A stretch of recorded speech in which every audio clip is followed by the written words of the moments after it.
36 वर्षीय राकेश केडेकर हा रात्रभर त्याच्या पत्नीच्या मृतदेहाजवळ बसून तिच्याबरोबर गप्पा मारत होता। राकेश पत्नी गौरीला म्हणत होता, तू असं का केलं? तू माझ्या संग भांडण का केलं? तुझ्या नोकरीसाठी मला जबाबदार का धरलं? तू जर असं केलं नसतं तर आज तू जिवंत असती। राकेश हे सर्व त्याच्या 32 वर्षीय पत्नीच्या मृतदेहाजवळ बसूनच हे सर्व काही बोलत होता। पण यामध्ये धक्कादायक गोष्ट म्हणजे स्वतः राकेशनेच त्याच्या पत्नीची हत्या केली होती। पण उच्च शिक्षित असलेल्या राकेशने त्याच्या पत्नीची हत्या का केली होती? चला सविस्तर पाहू। राकेश खेडेकर हा मुंबईतील जोगेश्वरी येथील रहिवासी, तर गौरी सांबरेकर ही पालघरची। राकेश आणि गौरीचं गेल्या 2 वर्षापूर्वीच लग्न झालं होतं।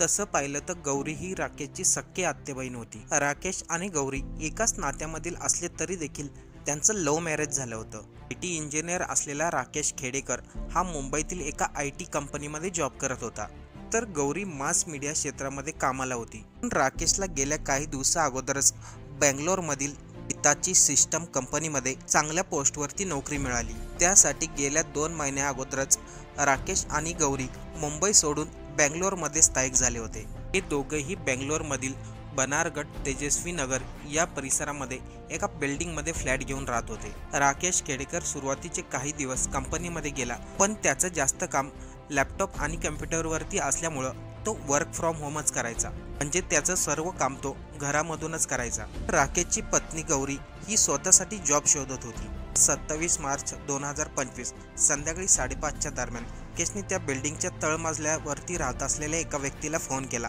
आणि फोनवरती सांगितलं, माझ्या पत्नीचा मृतदेह एका सुटकेसमध्ये भरून बाथरूममध्ये ठेवलाय, त्याच्याबद्दल तेवढी पोलिसांना माहिती द्या। त्याचबरोबर राकेशने घर मालकाला देखील फोन करून हीच माहिती सांगितली। घर मालकाने राकेशची ही गोष्ट ऐकल्यानंतर त्याला धक्का बसला। त्यांनी तात्काळ हुलीमाऊ पोलिसांना फोन केला। पोलिसांनी देखील या घटनेची नोंद घेऊन तात्काळ घटनास्थळ गाठलं आणि राकेश ज्या घरामध्ये राहत होता त्या घरातील बाथरूममधून मोठी सुटकेस बाहेर काढली। त्यामध्ये 32 वर्षीय गौरीचा मृतदेह होता। पोलिसांनी या मृतदेहाची पाहणी केली। तिच्या शरीरावरती काही धारदार शस्त्राचे वार आणि जखमा होत्या। पोलिसांनी लगेचच 32 वर्षीय गौरीचा मृतदेह शवविच्छेदनासाठी पाठवला। गौरीचा पती राकेश यांनी स्वतः पोलिसांना फोन करून सांगितलं होतं, बाथरूम मधील सुटकेसमध्ये आहे, पण घटनास्थळी मात्र राकेश काही सापडला नाही। पोलिसांनी लगेचच राकेशचा शोध घ्यायला सुरुवात केलं। त्याचा मोबाईल नंबर ट्रॅकिंगवरती टाकला आणि त्याच्या मोबाईलचं लोकेशनही मिळालं। ते लोकेशन दाखवत होतं सातारा जिल्ह्यातील शिरवळ या गावामध्ये। बेंगलोर पोलिसांनी तात्काळ सातारा पोलिसांशी संपर्क साधला आणि त्यांना राकेशबद्दल माहिती दिली। सातारा पोलिसांनी राकेशचा शोध घेतला तर राकेश त्याच्या होंडा सिटी कारमध्ये बेशुद्ध अवस्थेमध्ये आढळला। पोलिसांनी लगेचच राकेशला स्थानिक असलेल्या रुग्णालयामध्ये दाखल केलं। तिथे थोडा उपचार घेतल्यानंतर पुण्यातील ससून हॉस्पिटलमध्ये त्याला ॲडमिट करण्यात आलं। राकेशवरती उपचार चालू असतानाच पोलिसांनी त्याच्याकडून माहिती घेतली, गौरीची हत्या नेमकं कसं काय झाली आणि त्याच्या पाठीमागं नेमकं काय कारण होतं। राकेशने पोलिसांना सांगितलं, त्याला 2 महिन्या अगोदरच बेंगलोरमधील एका मोठ्या कंपनीमध्ये चांगल्या पोस्टवरती नोकरी मिळाली होती। त्यामुळे त्यांनी मुंबईतील जॉब सोडून बेंगलोरला शिफ्ट होण्याचं ठरवलं। त्यासाठी राकेशची पत्नी गौरी हिने आपला मुंबईमधील जॉब सोडला आणि राकेश बरोबर तीही बेंगलोरला आली होती। आपण अगोदरच सांगितलं, राकेश सुरुवातीला काही दिवस कंपनीत गेला, त्यानंतर तो वर्क फ्रॉम होमच करायचा, म्हणजे घरीच असायचा। तर गौरी तिच्यासाठी नवीन जॉब शोधत होती। गौरीने जॉबसाठी भरपूर प्रयत्न केले, परंतु तिला जॉब काही मिळाला नाही। त्यामुळे ती राकेश बरोबर नेहमी भांडायची, तुझ्यामुळं मी मुंबईमधील जॉब सोडला, तुझ्यासाठी मी मुंबईवरून बेंगलोरला आले, मला इथं करमत नाही, आता आपण पुन्हा मुंबईला जाऊ, असं गौरी राकेशला सारखं म्हणत होती। त्याच कारणामुळे राकेश आणि गौरीमध्ये कधीकधी जास्तच वाद व्हायचे। 26 मार्च 2025ला रात्री या दोघांमध्ये असाच काही वाद झाला। गौरीच्या नेहमीच्या कटकटीमुळे चिडलेल्या राकेशने गौरीच्या कानाखाली मारली। या गोष्टीचा राग गौरीला देखील आला, त्यामुळे किचन घरातील सुरी गौरीने राकेशच्या दिशेने फेकून मारली। गौरीने मारलेल्या सुरीमुळे राकेशला किरकोळ जखम झाली, परंतु त्याचा राग आणखीनच जास्त वाढला। ती सुरी घेऊन त्याने गौरीच्या मानेवरती आणि छातीवरती जवळजवळ 5 वार केले। पण जेव्हा राकेश खेडेकरचा राग शांत झाला तेव्हा त्याला या गोष्टीचा पश्चाताप झाला। तो रात्रभर गौरीच्या मृतदेहाजवळ बसून तिच्या संग गप्पा मारत होता। गौरी, तू माझ्या संग का भांडली? का तू मुंबईला जाण्याचा आग्रह धरला? पोलिसांनी दिलेल्या माहितीनुसार राकेश त्या दिवशी जेवला सुद्धा नाही, कारण की त्यांच्या घरामध्ये शिजवलेलं अन्न सर्व काही तसंच होतं। गौरीची हत्या केल्यानंतर राकेशला खूप मोठा पश्चाताप झाला।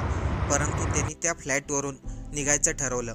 रात्री 12:30 वाजता तो बँगलोरवरून निघाला. त्यावेळेस त्याने विचार केला, गौरीचा मृतदेह कुठेतरी लांब जंगलामध्ये फेकून देऊ. त्यामुळे त्याने तिचा मृतदेह त्या सुटकेस ट्रॉलीमध्ये ठेवला. जेव्हा ती सुटकेस उचलायची वेळ आली तेव्हा राकेशला समजलं आपल्याकडून हे होणार नाही. त्यामुळे त्याने ती सुटकेस घराच्या बाथरूममध्येच ठेवली आणि रात्री 12:30 वाजता आपली होंडा सिटी कार घेऊन तो मुंबईत जोगेश्वरीला निघाला. दुसऱ्या दिवशी दुपारी 12:30 वाजेपर्यंत तो साताऱ्यामध्ये पोहोचला होता. साताऱ्यामधूनच राकेश खेडेकरनी त्याच्या वडिलांना फोन केला आणि फोनवरती सांगितलं, मी माझी पत्नी गौरीची हत्या केली, मी तिला मारलं, ती माझ्याबरोबर नेहमी भांडत होती, तर याबद्दल तुम्ही तिच्या आईवडिलांना माहिती द्या. मी सुद्धा आता फिनेल घेतला आहे आणि माझं जीवन संपवत आहे. पण राकेशच्या वडिलांनी त्याला सांगितलं, तू असं काही करू नको, आपण पोलिसांकडे जाऊ, त्यांना काय घडलं ते सर्व सांगू, सर्व काही व्यवस्थित होईल. पण राकेशने मात्र वडिलांचा फोन कट केला. तेव्हा राकेशच्या वडिलांनी देखील जोगेश्वरी पोलीस स्टेशनमध्ये जाऊन या घटनेबद्दल माहिती दिली.